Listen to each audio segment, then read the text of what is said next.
All right, guys, welcome to the next episode of the Power Hour podcast. We're here at Patten Title, and Shea and Julie have been gracious enough to host us today. Patten actually brought us a really nice breakfast, so that was pretty awesome. Hopefully, we'll have Aldridge, who is their business development guy, come around and say hello to us later. But Shea, Julie, thanks for coming, hanging out. And Shea, tell us what you do and what's unique to investors that you provide. In the investor world, of course, in the investor world, things are a little different than the basic retail, resell, closing. Not every title company wants to handle those. Not every title company knows how to handle those. I kind of got thrown and thrust into that role in 2008 when the market crash happened. I've been with Patten Title Company for almost 20 years. It'll be 20 years in March. And when that happened, nobody could get a loan. And so people started to get creative. And so instead of not doing anything, I jumped straight into that investor world with the investors and said, okay, let me learn how to do this. And because it has been so many years that I have been dabbling with investors, I kind of got just really good and excited with them about how to make files work that don't normally work in the regulatory side of things, not with a regular lender or not with a regular closing or not with a regular buyer. And doesn't mean the mortgage has to get paid off every time, and just things that seller financing, things that people don't do in an everyday world. We have an in-house doc prep attorney at Patten, so it makes my life so much easier to be able to navigate the different legal facets of everything that happens in the creative world. And so that's where I like to bring the value and the knowledge and help the buyers stay safe with what they're buying and the sellers stay informed of how it's being purchased. And what I love about this is, what you just described. It's finding solutions to unique problems that they're experiencing. Like, we as investors, of course, we're looking for good deals. We're looking for good opportunities. But really what we need to be focused on is who is the property owner who has a problem that we can solve that the typical market cannot or will not solve. And what Shea's describing is they jumped into it, and Patten Title did, to say, we're going to participate in this unique creative solutions that no one else wants to, because this is what people need in order to get the job done. Shea, I have a question because a lot of our viewers are beginners. So can you just explain to the beginners or the newbie, like what's a title company? Like what is their job? What do they do? And why are they important in a transaction? Whether if it's cash, creative, or traditional, what is a title company? So when you're closing on real estate, you want to make sure that the real estate you're purchasing is not encumbered by any liens that you don't know about, any judgments that haven't been paid off, any federal tax liens. There's so many things that can be put and attached to a property because of the owner who owns the property. So purchasing title insurance is a necessity when you're buying a property so that you don't end up with something you can't sell later. Title insurance is to make sure that when you purchase, when you obtain the property, you're taking over that property free and clear, or you know that you're taking over that property with the lien that you're going to be taking over. So title insurance is making sure that from that point forward, everything, I mean, that point backwards, everything is only your liens, things that you have either put on the property or things that you have taken over of the property with knowledge. Taxes, insurance, taxes and HOA, anything that can possibly put a lien against your property, all of those things have been paid in full at the time that you purchase your property. And then I'd also just want to bring Julie into the mix. Julie, can you tell us who? Giuliani. I'm sorry. Shorthand version is what I was doing. Giuliani, can you introduce yourself to us and what role you play in this whole process? Thank you. So I'm Jelani. I am a unicorn real estate agent, aka investor-friendly real estate agent here in Houston. And right now I have made it my sole mission to get realtors more on board with this more unknown, I guess you will say, type of house sale. And that typically entails seller financing and sub-2, which unfortunately we don't learn much about in real estate school, to our defense.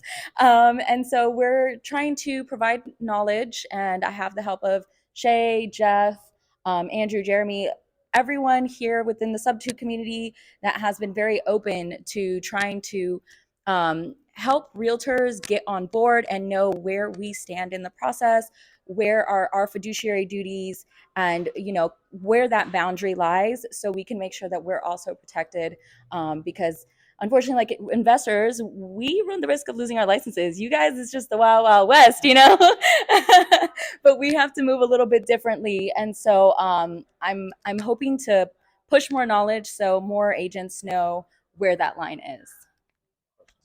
Yeah. So that being said, you're saying you're pushing, trying to get other real estate agents on it.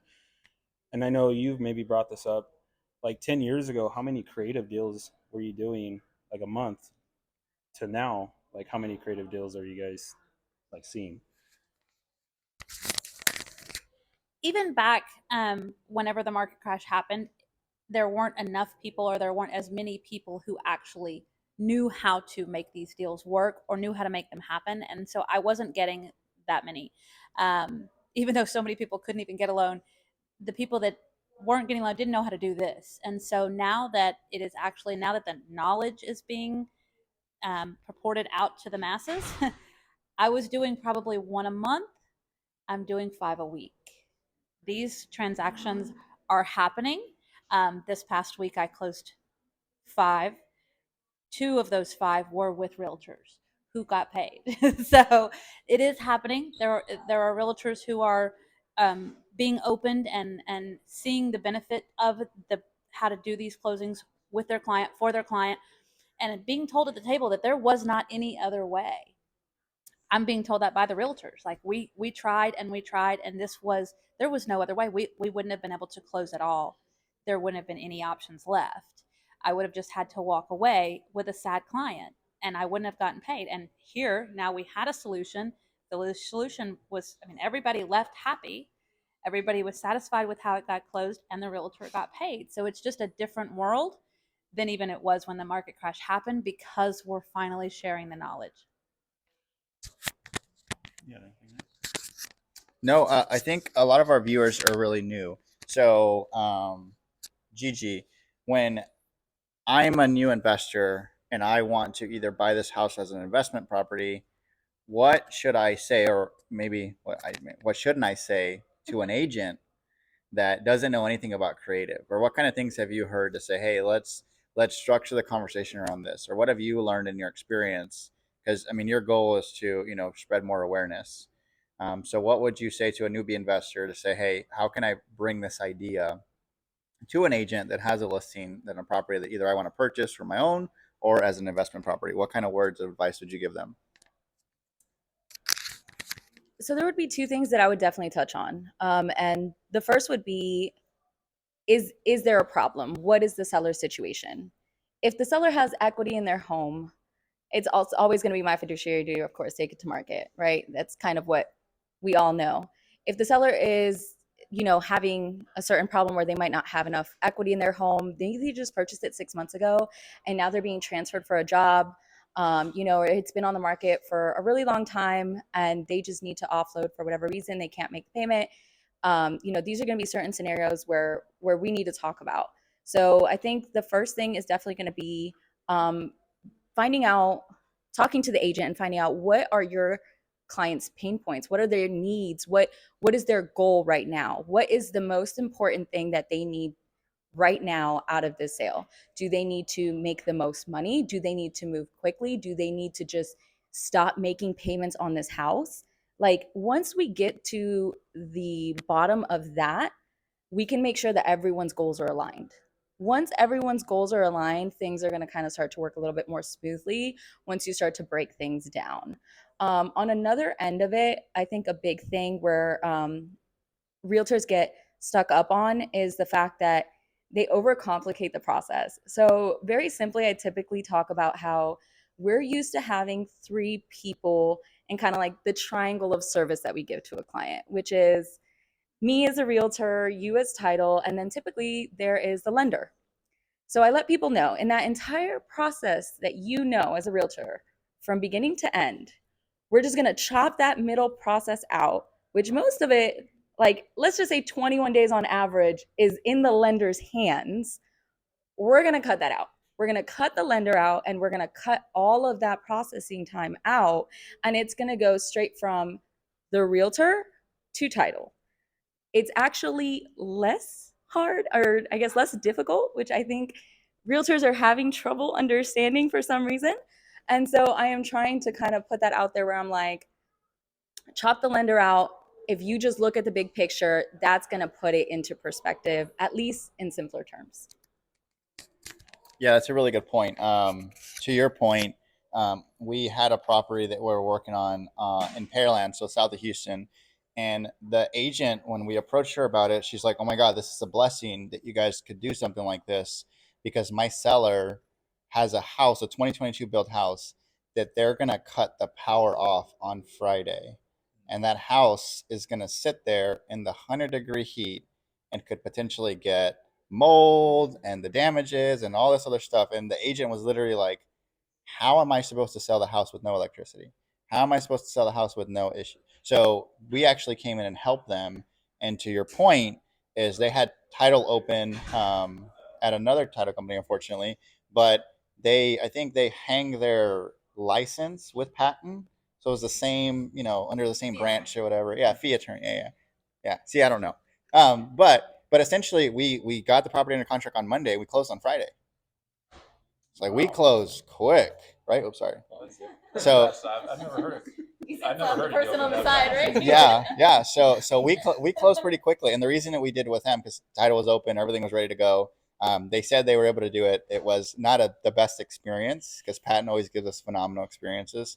So this one was not the best experience, but everything happened quickly. We got everything going. But to your point, yeah, you can really cut out a lot of the work, and as long as we can move as quickly as at the end of the day, the sellers have a responsibility when we go into title, that they have to respond to emails from title. They have to respond to all this other stuff. But as long as the sellers are moving forward and cooperating with title, and we're cooperating as the buyers, the transaction can be pretty smooth and quickly. At the end of the day, it's about making it convenient for, again, your second point, to the seller. Like, what is their problem? Are they in a problem where, hey, is a traditional sell more important to them, or is a traditional sell better for them? We as investors, we always push sellers to the market. Like, hey, go test the market, right? If your house is really worth what you say it's worth, go test the market. But at the end of the day, if people are in problem and they need a solution, creative financing is a way to help them with that. So do you have anything else? Yeah, I wanted to direct some questions back to Shea, because we were laughing about this earlier, is that Shea's name has been getting out there a lot. And now she's getting phone calls from across the country of different realtors like, "I have questions about this, that, and the other." And I went, "Shea, how in the hell are you answering all these questions and closing all these files?" And I remember there's one point she said, "I literally spent a solid day talking on the phone with brokers and realtors. I got nothing done." It's like, this is the most terrible experience I've ever heard. So we're actually working on a Q&A library, so that she can say, "Here's the Q&A, watch this first, and I swear if you ask me one of these questions, and I will come and slap you." At least that's the threat I'm going to add. So That's the title. right, that's the title bit. So Shea, like, I don't want to run through like, here's every common question from realtors I've ever gotten, because that's boring. But what do you feel like has been one of the major hurdles that realtors and brokers are having the most difficulty getting over? Because we've covered things like third party note servicing, we've covered deed in lieu or performance deed, we've covered our history, the paperwork's right. What do you think is some of the other most difficult hurdles that the brokers and realtors are having with a creative deal when they haven't heard of it? The two biggest questions that I get, realtor side and brokerage side, are going to be, isn't this illegal? That's the first one. And the second one, what if they don't pay? And he's already touched on the deed in lieu. We have a full deed in lieu packet that we put together with an estoppel of what those terms to record that deed in lieu are, which helps the what if I don't pay question, or what if they don't pay question. As far as is this illegal? No, it is not illegal. There's a clause in every deed of trust that says you are not to sell a property during the time you have the mortgage. But to Jeff's point that we were talking about earlier, it's happening. The lenders know, they have to know it's happening. Like I said, one person and one title company, I'm closing 5 a week. So it's happening, and the mortgage companies know it's happening.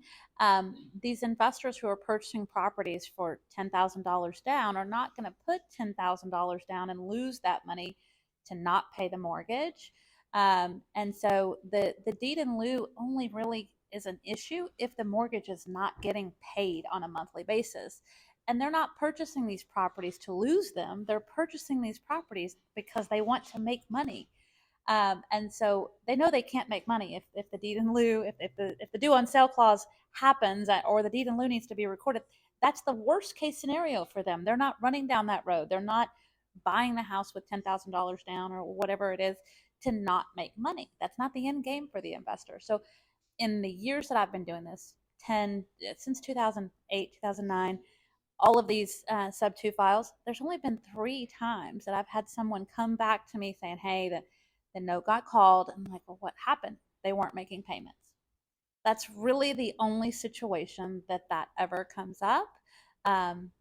And so the due on sale clause, to me, as long as you're dealing with an investor that you can trust, it's not really an issue.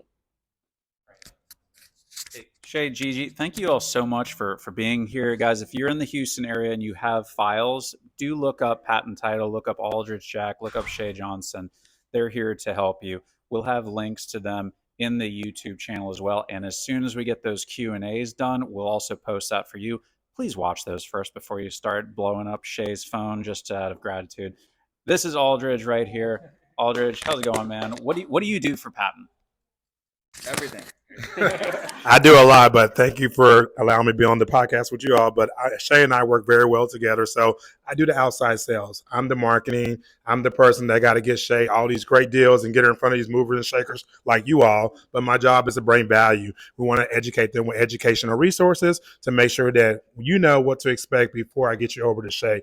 I'm kind of like a bodyguard, or I could say, what is it? A person that's in between Shea and you, like, like a gatekeeper. You have to get through me first, so I can make sure that I save her time because she's a busy woman.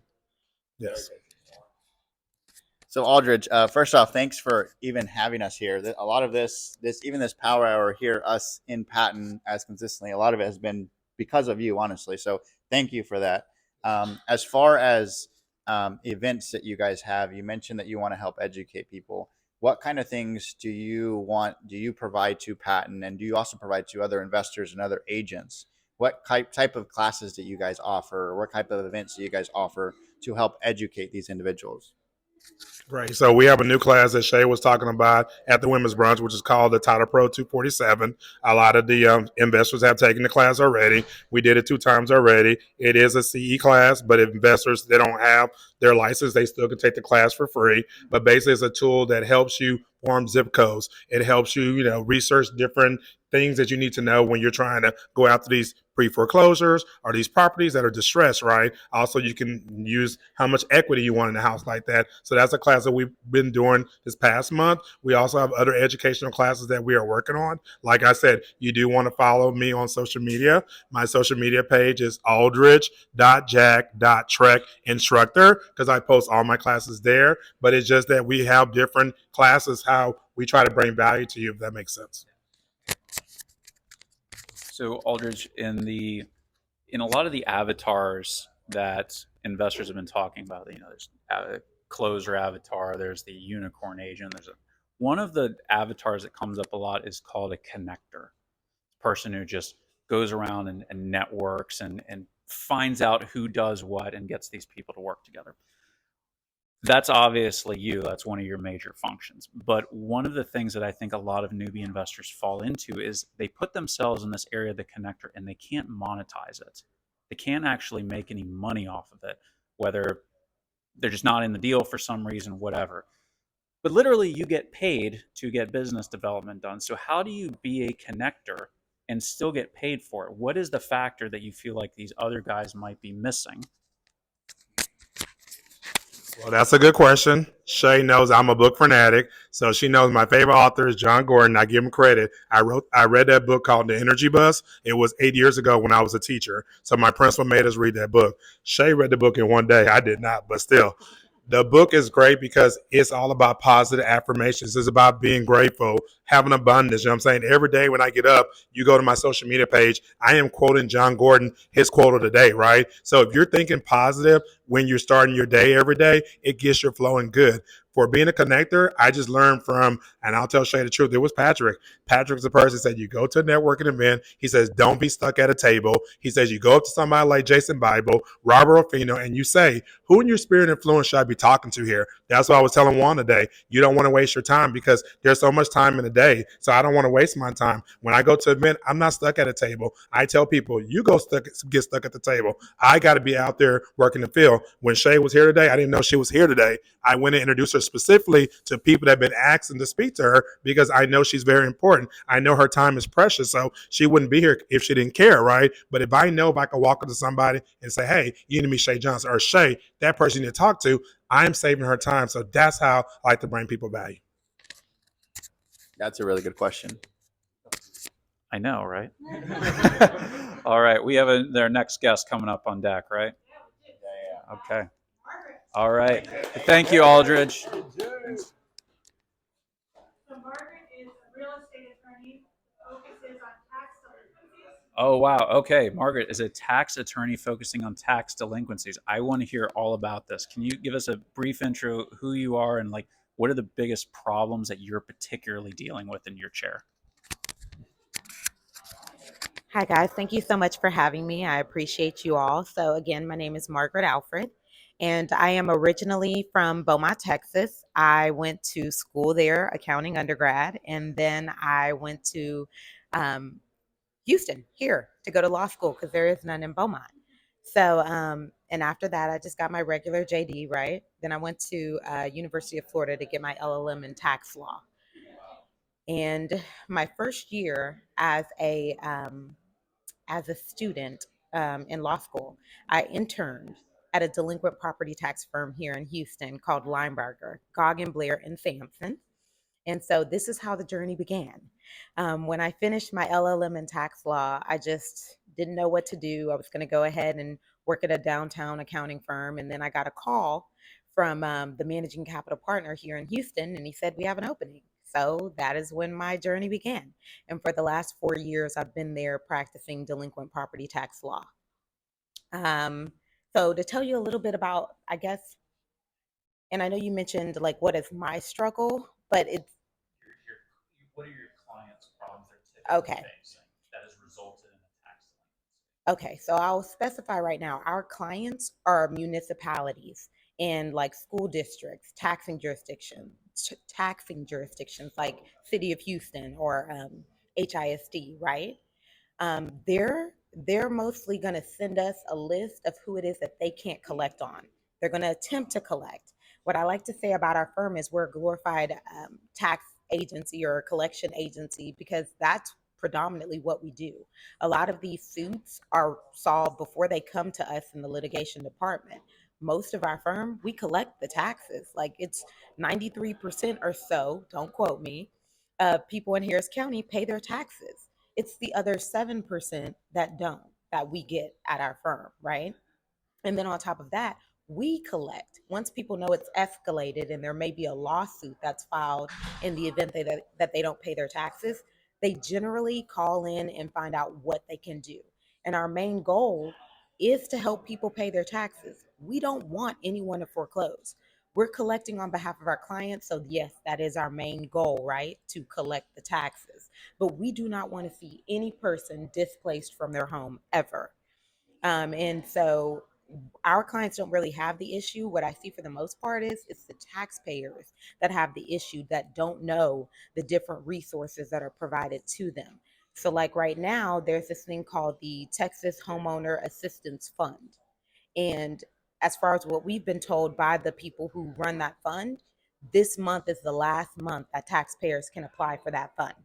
So you can get up to $65,000 in tax assistance, okay? And that's either for mortgage payments or delinquent property taxes. And if you've already previously applied, you can reapply. So people don't know that. And before they know it, they're going to lose this incentive because it's out there right now, but it's winding down. Um, I can talk for days. I can talk about the most, the things that people come to court not having an appreciation for, and then they figure it out, unfortunately, at court, right? But it's just trying to get the word out, trying to educate people that don't know. When you become a homeowner, there's a lot of things that the law assumes you know because it requires you to become competent on these things. But a lot of people don't. Simply like owning more than one taxing jurisdiction or a school district as well as a city. There are people that come to court and they're like, "Oh, I've been paying my taxes." Yeah, but you weren't paying the school district, and so they could have years, right, of taxes that they hadn't paid. But yeah, it's just yeah. So a couple questions. This is real interesting. So you represent the ISDs, which is a particular taxing body in this regard, right? As well as other, like, so it could be a city, it could be a school district. Okay, different jurisdictions. Got it. Okay, so as far as like real estate investors are concerned, one of the motivated lists that we call on is tax liens, variety of tax type stuff. Now you just point out 93% of them. If it's 92, I'll forgive you. It's fine. Whatever the number is, the vast majority of them are like, oh my God, okay, I pay up the taxes they get done. Then there's this other portion, once they see it's escalated, they're like, oh, I need to do it. And so that's done. Then you have this remaining group of people who, for whatever reason, can't do it. And that's really the target audience that we as real estate investors would probably want to pursue to say, look, if you're having a problem that's resulted in this tax lien, chances are there are additional problems. Like the tax lien is a symptom of something else, and they may actually be in the position where they really do need to sell their house. So in your experience, I guess there's kind of a two-parter here. Is there a way for real estate investors, the guys who really want to help people, that they could approach you to build a business relationship and say, look, we want to be a resource for these people who obviously that they're at the last door, they have to go. All right, there is no other option. And then the second part of that question is, if that's the business relationship they started, what other what other things have you seen, when people who can't pay, like what are the common problems and issues that you have found they are experiencing that has gotten them to this place? Thank you. Okay, so the first part of that, in my official capacity as a lawyer at Linebarger, I do not generally do anything that could jeopardize that position, right? So there are certain things that I can do that would allow me to invest in properties that are delinquent. I have very candid conversations with individuals about my role at the company, about educating them in all of their options, because I'm the last recourse, right? We're the last recourse. So when it comes to working with our actual firm, no, the way that you can purchase any properties from our firm is through an auction. That's going to be my official statement on that piece to things, right? And we do put out lists in regards to the different auctions we have going on and the properties that are up. But as you likely know, before an auction, several people like yourselves will get properties under contract, and they'll be paid even as far as the morning before, right? Before we do an auction. But second prong to that part, right, or to the story is when people, or from what I've seen in the past 4 years, when they end up getting into the situation that they're in, it could be because maybe they don't know about certain exemptions that they qualify for, like disabled individuals, right? There's several times where we see people come and they could have been receiving either a reduction on the taxes that they owe, or they could have been exempt for them. And with me saying that, I always caveat, I never advise anyone not to pay their taxes, even if they're disabled, because what they don't realize is you're leaving a bill for your loved ones when you think that you're leaving them an asset. And they're only going to have a certain amount of time in order to pay that off. But so disabilities, right? A lot of people don't realize if you had a spouse and they had a 100% veteran exemption, okay, that surviving spouse can also be entitled to that same 100% exemption. So exemptions make up a large part of people just not knowing what's out there for them. And then sometimes people fall on hard times. Like it really is rough. I know everyone knows COVID happened and it rocked a lot of people's worlds. A lot of people went out of business if they were small mom and pop, or just life happens. And I know that y'all know what that looks like as investors talking to these people. And they just want to know that you care about them.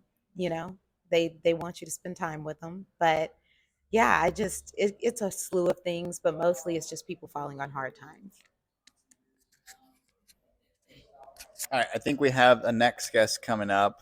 Margaret, how can we get a hold of you, or how can we reach out to you, social media, if we have any questions, or how can we get a hold of you? So you can always give me any questions that you have at my Instagram account. You can DM me. My IG is the Margaret Alfred. That's spelled, well, Margaret spelled Margaret, and then Alfred is Alfred. So the Margaret Alfred. And then we can go from there. I'm more than happy to answer anyone's questions to the best of my ability. Thank you, Margaret. All right. Our next guest is Chris. Chris, this is his first power hour. Have a seat, Chris. Yeah, thanks. Nice, thanks. All right, so as you guys know, with Power Hour, we like to bring somebody that's been to Power Hour for the first time. And I know we're changing it up, Chris. So tell me about who you are. Tell me what you do if you're an investor or an agent, and also tell me, how did you hear about Power Hour? Sure. Hey guys, my name's Chris Lascaro. I was born and raised in San Diego, California. I live out in Dallas now. Made the trek up here this morning. Heard about Power Hour through Juan and Mello, our sales agent. Yeah, I'm an agent myself. I'm on the commercial side for the past 8 to 10 years, wanting to get into this space. So just trying to absorb as much information as possible, meet as many people as we possibly can. And yeah, just want to give a shout out to you guys for having us. You know, it's nothing but a welcoming environment. Super interested in the process, got a lot to learn, but just taking it one day at a time. Yeah, Juan, actually, I ran into Juan on Sunday, and he mentioned that you drove, 3 or 4 hours? Yeah, 4 hours. To come down just to meet Juan and Mo, just to see what it's like. Yeah. So, on building off of that, how's your experience been being here now at the first Power Hour? Sure.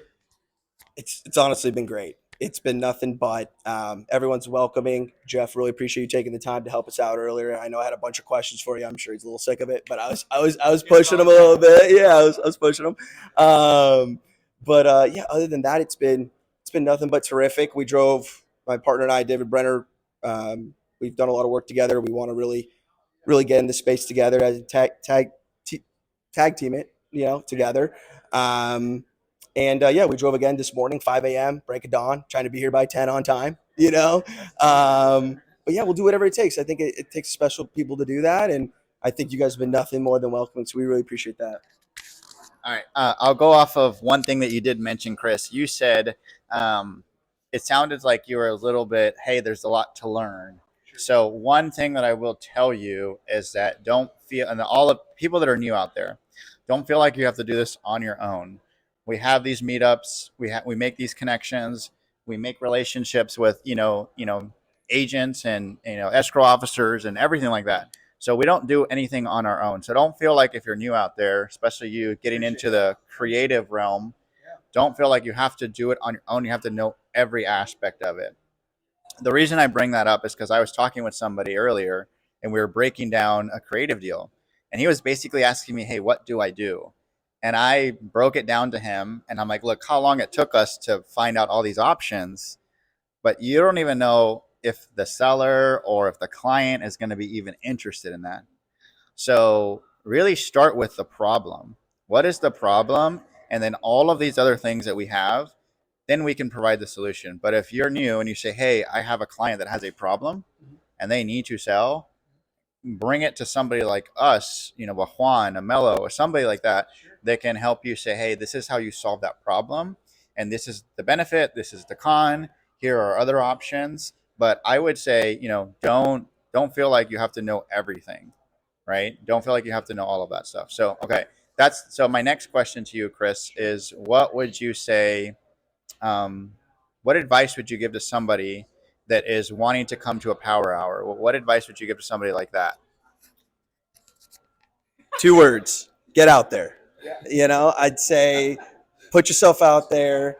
You never know who you're going to meet. You can never know enough people in this space. And I think that you'll always be more thankful at the end, because you're like, man, that was worth it. And in the beginning, it might be a little scary getting out there, but I'll tell you, if you get out of your shell, this community is nothing but welcoming, and we'll all take great care of you. So, and I've experienced nothing but that from here on out. So I appreciate you guys. Yeah. I think we have one more guest. So Chris, thank you so much for having us out here. No worries, guys. Looking forward to the deal. All right. Awesome. Yeah. All right. We got James coming to us now. Now, James runs a meetup in the Seabrook area with like a couple hundred people. So I don't know how to tell you all this, but James is kind of a big deal. So James, can you briefly introduce who you are, what you do, the community that you're running, and this is your first time at Power Hour. Thank you again for sponsoring us and what you saw. And honestly, I'm just really trying to find people like you have here. Just high quality, really good energy, ambitious, wanting to do something special, wanting to change their financial future. So, I mean, you talk about community. That's what you're trying to find to build with. I don't feel like, too many people I see in real estate try to do it on an island. And I don't think you can, you want to draw from people, and give to people. You want both, right? People are coming up and people are up top that you're leaning on wisdom and knowledge, experience, capital. My name's James Toller. I started lending 3 years ago. I've been in real estate about 10, and I started off kind of like everybody else. I didn't know a whole lot. I just jumped on out there. I was in a family business. Ended up getting married. I was breaking off, and I didn't know really what I wanted to do. I actually got a process tech degree to be an operator out in the refineries. So I'm down south, and my wife wouldn't let me.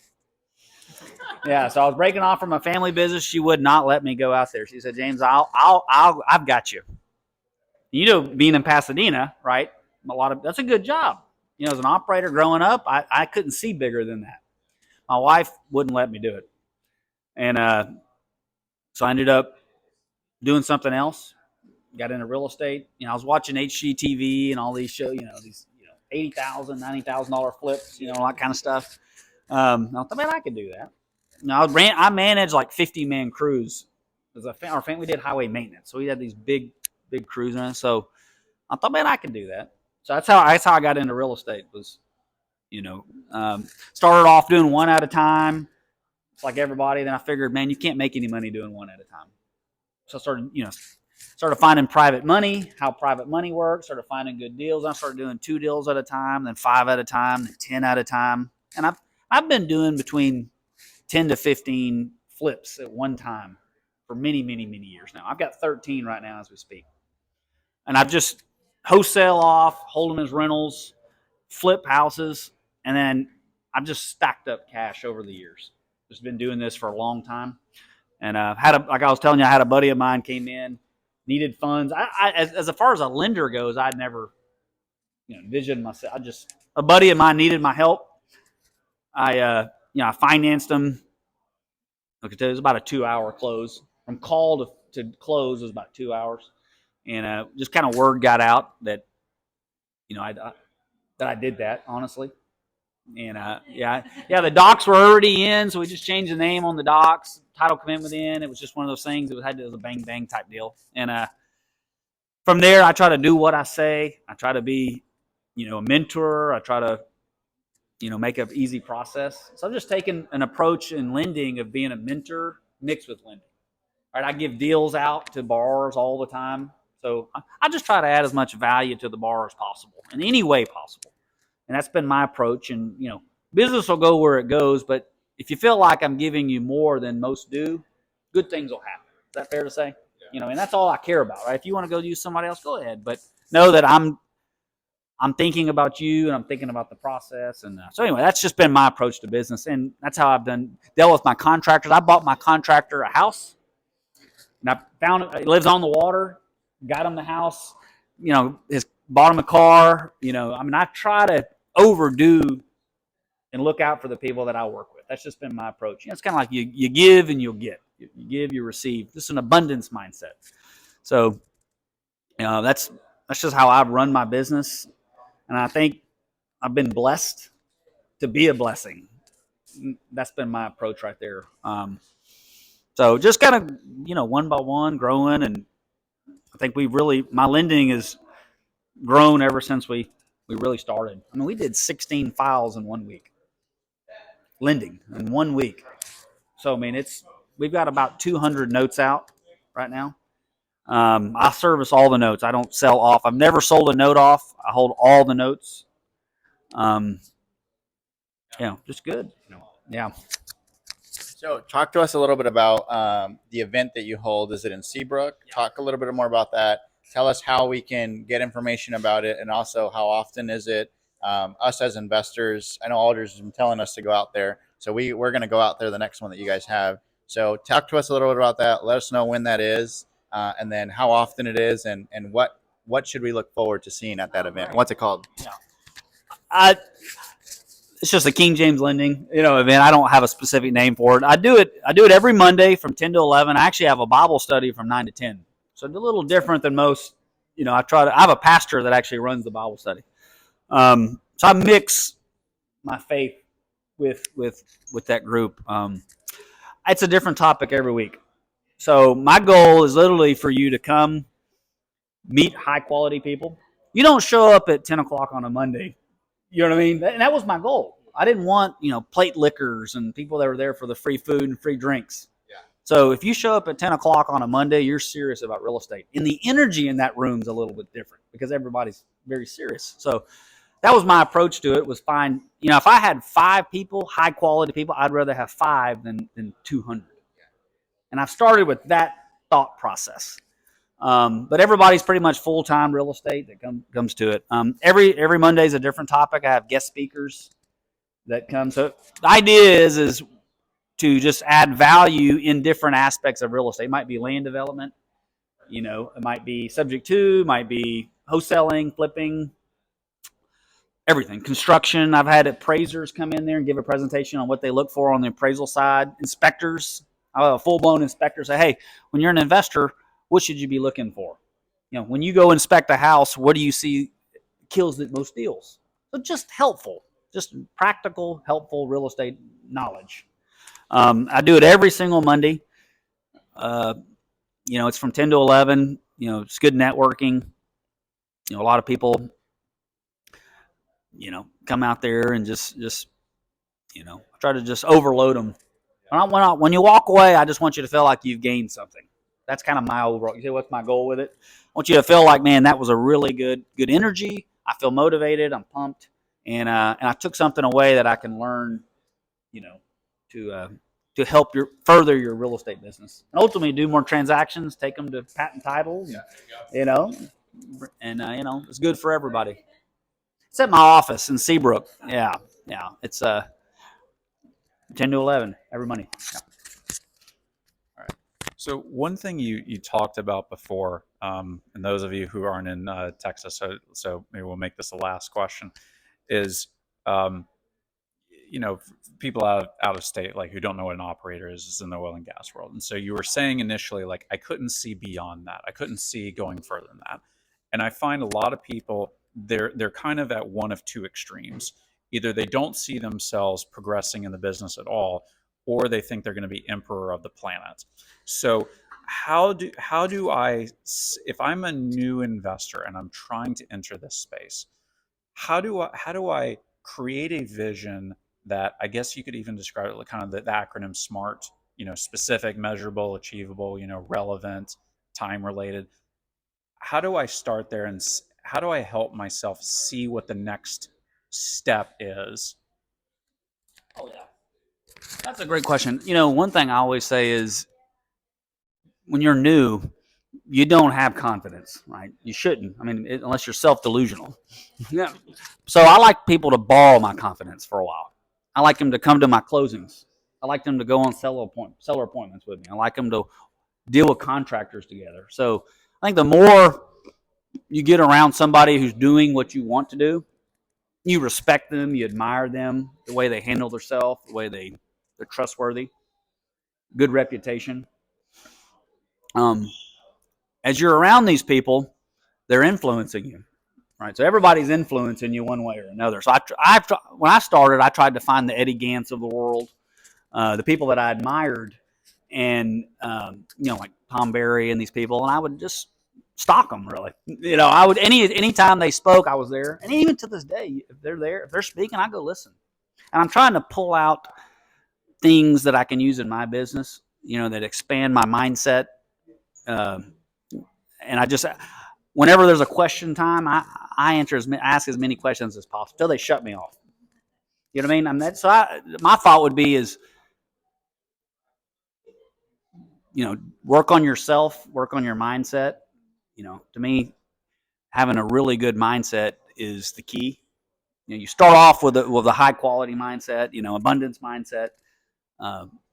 If I succeed, doesn't mean you can't succeed. We can succeed together, and I can help you. So many people in real estate feel like if I'm successful, you can't be. Or, it's kind of like crabs coming out of the bucket, right? If I see you getting a little higher, I'm going to grab you and put you down. So many people I've found have that type of philosophy. So, I'm the type that wants to push you up over. You go first. Yeah, you're a crab, right? Let me push you over the bucket, and then the guy behind me can push me over, and we can all get out. But that's a mindset probably I've developed over time through reading books and finding good people, because that's a common trait among successful people. They're not trying to keep you down. They're trying to push you up. So, finding very, very good people you admire and you trust would be my take on that. And then just following their every move and being worthy of their time. That's the other thing, right? I mean, how many people try to come to you and say, I want to follow you and do all this? I usually give them books. To get my time, I give you a couple books, and that's my test. And if you go read those books, I know you're serious. It's always the same books. I like The Richest Man in Babylon. You ever heard that book? Yeah. I like Think and Grow Rich.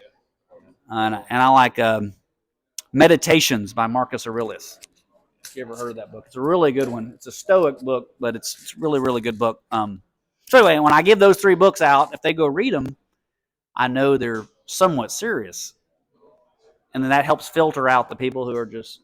I think the mindset is a big part in all that. So let the work be the filter, right? So you're like, hey, if you want help from me, here's some work to do. Go figure this out, and then come back to me. So you're letting the work be the filter. I know for me, people reach out to me on Instagram like, hey, can you help me with this? Can you help me with that? And I always point them to a video that I created a couple of months ago. Like, hey, watch this video and see if it's a value of you. And then once you figure out, hey, is this a good deal? Then bring it back to me. Jeff has filmed about 10 hours worth of film on land, and we have access to that as well too. So again, within our Sub 2 community, if they send Jeff a land lead, Jeff's like, hey, go watch those Zoom videos. And then if you still think it's a deal, then bring it back to me, right? So letting the work be the filter. So I just wanted to end it with that. Good. Well, guys, that's a wrap for today. Thank you all so much for coming out and joining us. This is the Power Hour podcast. We'll see you next Saturday, your action-taking events. All right.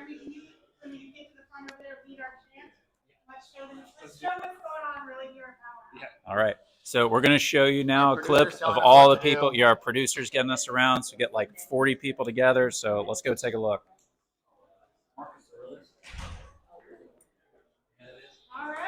Oh, holy smokes. Got everybody together. Holy shit. We say power hour! Woo! Oh my God. Where's Jeremy? All right, let's get in there. We need everybody. Where's everybody else? Everybody. All the people. All right.